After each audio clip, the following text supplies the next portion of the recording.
Here's some strange accounts from my childhood home.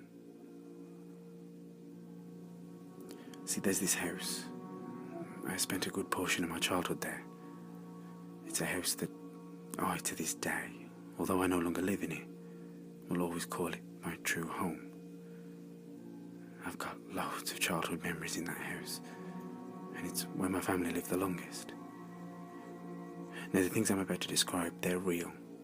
I experienced them in this house, and the rest of my family did too. They're true, and they're not exaggerated in any way. See, we always knew the house was haunted, not to the point of being like insane and deadly, like you see in the movies, but unnerving things would happen there. So I'll start by telling you a little bit about the house.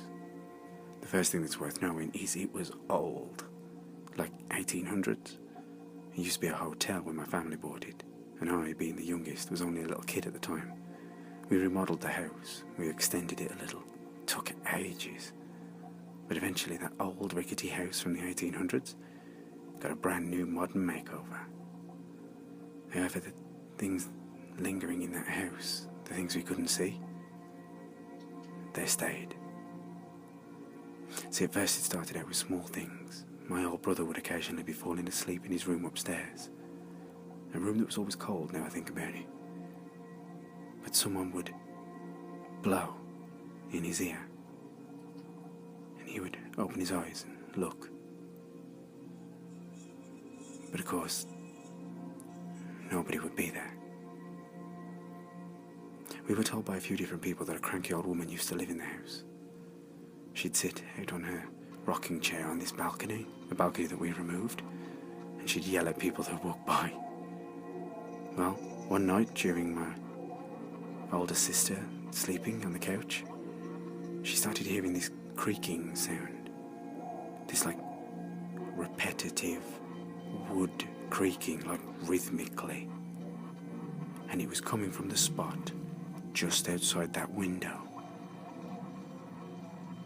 It would have been a door, and it would have led onto the balcony, and the one that no longer exists. One time when I was little, I was feeling a little adventurous. I took a digital camera up to the attic. It was night time, and it was quiet, and it was so dark. I made my way into the middle of the room and held up the camera and started snapping these pictures.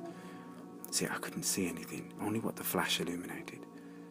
And afterwards, I'd take a look at the pictures on the digital screen. And I eventually saw in one of the pictures that I'd taken, I think it was just of a wall, there was this like small black dot in the middle of the screen. So I took another picture, pointing the same way. And the same spot was there, but it had kind of grown. To me, it was like some sort of, like a portal of nothingness, like a little tiny void of blackness in the room. It's like it sucked up all the light from the flash and didn't reflect any back. And as I took more and more pictures of it, it got bigger and bigger, until it was almost covering my camera lens. Just solid blackness. Then it occurred to me, I don't think it was growing. I think it was actually getting closer and closer to my camera lens. I don't remember anything after that. I think I ran downstairs. Things started getting physical. Once I was in the shower and the water got really cold, I looked back to find that the knob had been turned significantly behind my back. At night, when you were alone, you could hear loud footsteps from above you, one of the biggest rooms on the second floor, and you'd only ever hear them when you were alone, or if you were the only one awake. Once they were so heavy it sounded like there was an elephant up there. The ceiling creaked so loud I half expected it to cave in on me. My sisters shared that room.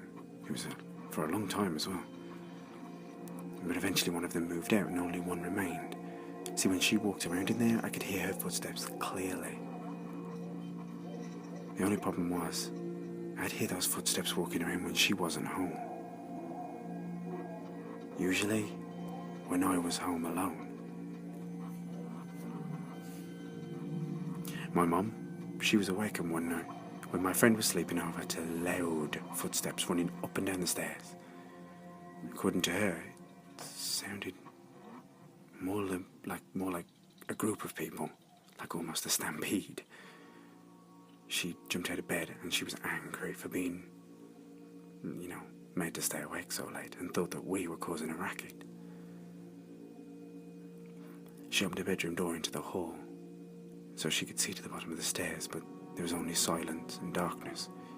Everything was deadly still. She thought we must have run upstairs and she'd missed us, so she went upstairs and opened the door to the room where we were sleeping. This was the room that, my sisters used to share. It was vacant after they moved. But we were both there and we were sound asleep. She thought maybe we were faking it, so she inspected us closer. She realised no, and we were clearly out cold and had been that way for a while. She mentioned all of this the next morning over breakfast, maybe still wanting to think that it was us that was doing that. But we, of course, had no idea what she was talking about. One night, I was about to fall asleep when I heard a man's voice, and I mean it was right in my face, and he whispered the word bang. Pulled me out of my sleep, making my eyes shoot open, and I looked around the room, but there was nothing. After about a minute, I started to get tired again, so I brushed it off and I closed my eyes again, and I started to drift back into sleep. But the voice came again and quietly whispered bang in my face.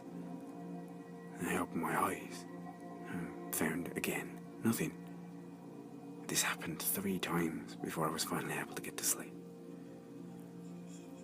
So many things happened in that house, but after so many years of constant activity, believe it or not, you kind of get used to it. Things that used to frighten you begin to simply annoy you.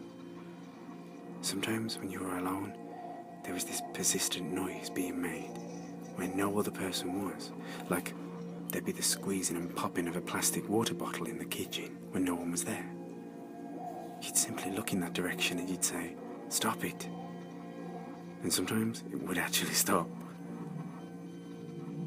We were eventually able to get the things that were dwelling in that house out, and the activity, after years of persistence, stopped altogether. As I said earlier, I consider that place my home, and I always will. I spent years growing up there as a child. My family and my close friends, as well as family friends. And despite the occasional paranormal activity, my memories are mostly good of that place.